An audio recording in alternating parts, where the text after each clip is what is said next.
Initially, we started with a conversation just about water and why do you think water is important, and the children had all kinds of ideas about that.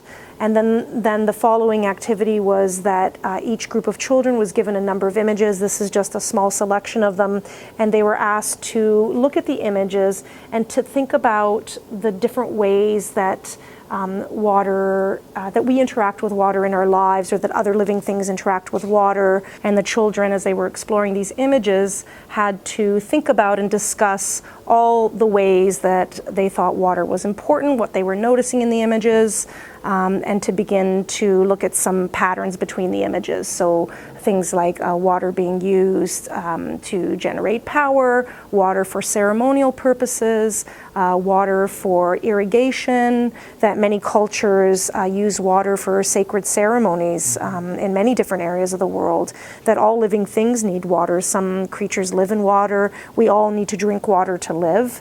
And that in some cultures it's for transportation, depending on where you live in the world. And then there were some photographs as well that got the children thinking about what are some of the struggles or some of the difficulties that are being experienced around water, such as pollution, drought. We know that there are oil rigs that are in water, and that there are disasters that do happen that result in oil spills, even years after an oil spill.